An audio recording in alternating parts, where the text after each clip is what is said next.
Welcome to the deep dive. Today, we're digging into how Air Canada and Alaska Airlines manage crises, how they handle turbulence and get things back on track. Yeah, and you sent over some really interesting market research studies on this. Exactly. And our mission here is to kind of unpack their strategies, see how they keep things running, and importantly, keep customers relatively happy when stuff goes wrong. And it's relevant beyond just airlines, right? I mean, anyone interested in business resilience or even just handling unexpected problems could learn something here. Totally. So first off, what kinds of crises are we even talking about? It's not just bad weather, is it? No, not at all. It's a whole range. Sure, severe weather is a big one, grounding planes, but also economic downturns hitting travel budgets or, well, global events like pandemics that just change everything. We've certainly seen that. And what seems interesting from the research is that both Air Canada and Alaska seem quite proactive about it, That's right. They're not just waiting for things to happen. Air Canada, for example, does a lot of what they call scenario-based planning. like wargaming different situations. Sort of, yeah. Thinking through what if this happens? Maybe a big airport shuts down and planning responses. They use customer feedback and watch industry trends to shape those plans. And Alaska, what's their angle? Alaska Airlines seems perhaps a bit more focused internally, really digging into their customer service data, making sure their internal communication is tight. But they both train their staff for emergencies. Yeah. That seemed like a common thread. Oh, absolutely. Big investment there from both. It suggests they know that no matter the plan, you need people on the ground who can handle the pressure. That's fundamental. It makes sense. Air Canada's huge international network probably forces that broader scenario-based view you mentioned. Yeah. They've got more variables. Exactly. Different regions, different potential issues. Alaska, maybe being more regional, can be a bit nimbler, reacting faster based on that immediate customer data and internal coordination. But the staff training is universal. You need capable people. You really do. It's foundational. Okay, and technology must play a massive role here too. Oh, huge. Both are leaning heavily on AI and big data analytics, according to the studies. How does that work in practice? Like predicting delays? Yeah, using algorithms to chew through historical flight data, weather patterns, trying to get ahead of potential disruptions. That lets them do things like proactively rebook passengers, shuffle crews around more efficiently, even decide on cancellations earlier to stop the chaos spreading. So it's not just reacting, it's anticipating. Precisely. And they're also using social media listening tools, not just counting mentions, but Understanding the mood, like are people angry, frustrated, confused? exactly. Gauging that public sentiment helps them pinpoint the biggest pain points during a crisis and respond quicker. It's like a real-time feedback loop. It's like this tech layer acts as a uh, central nervous system for the whole operation. That's a great way to put it. Processing tons of data, spotting patterns you wouldn't see otherwise, enabling a faster, more coordinated reaction. Which brings us nicely to customer feedback. The research suggests they take this seriously.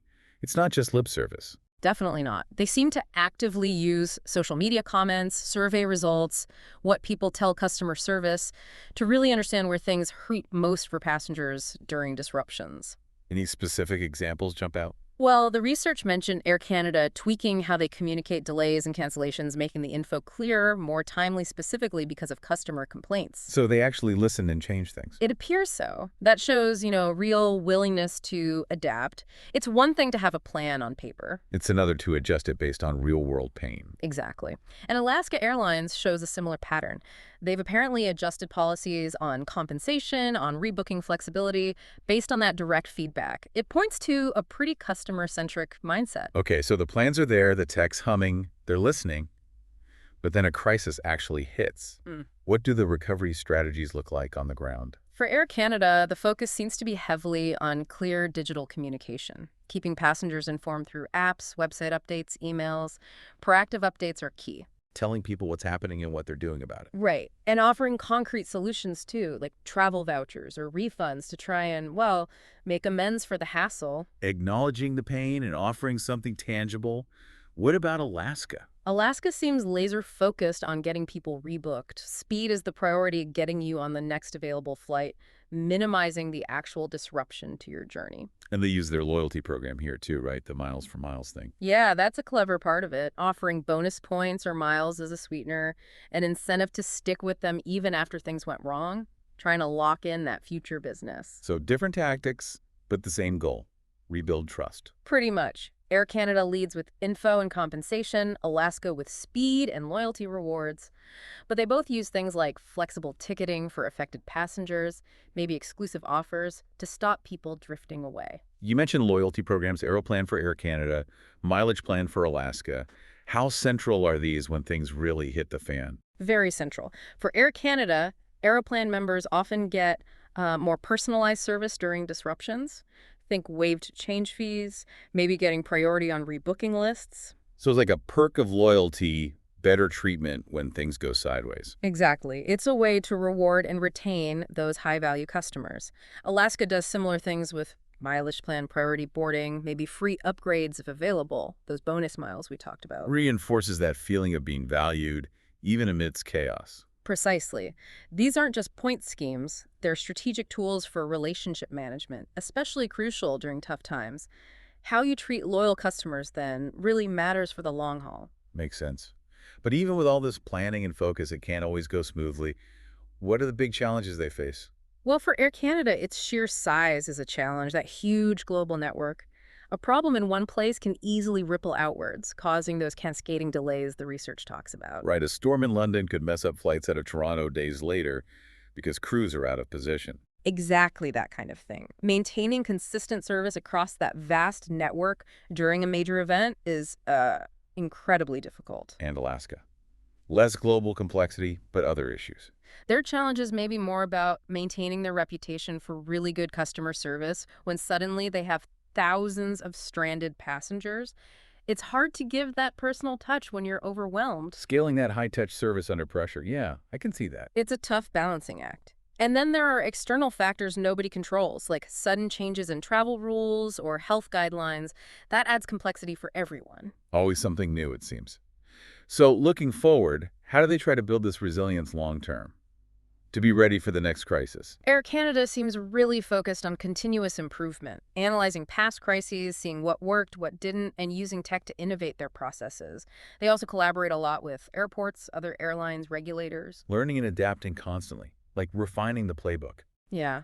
And Alaska, true to form, puts a lot of emphasis on ongoing employee training, making sure that people are equipped and empowered to handle these situations effectively. Because well-trained staff are your front line in a crisis. Absolutely critical. So for both, resilience isn't a one-off project. It's a strategic priority. They're constantly tweaking things to handle the unexpected better.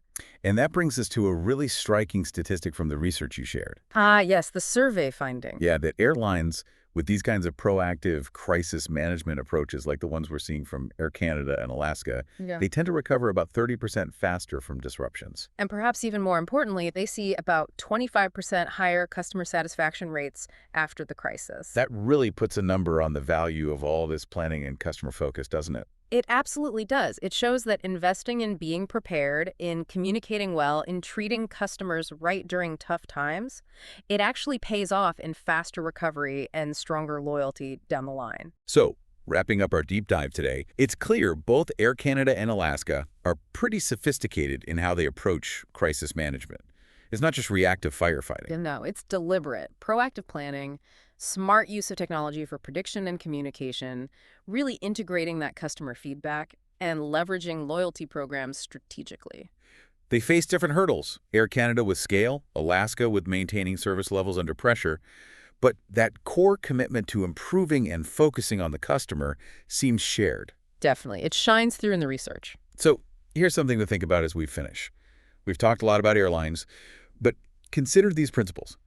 Planning ahead for bumps in the road, communicating clearly and with empathy when things go wrong, using the tools you have smartly. How could those apply in your own world, whether it's your job, your team, or even just managing personal challenges? Right. What can we learn from how these huge organizations build resilience to maybe navigate our own unexpected turbulence a little better? Definitely some food for thought there.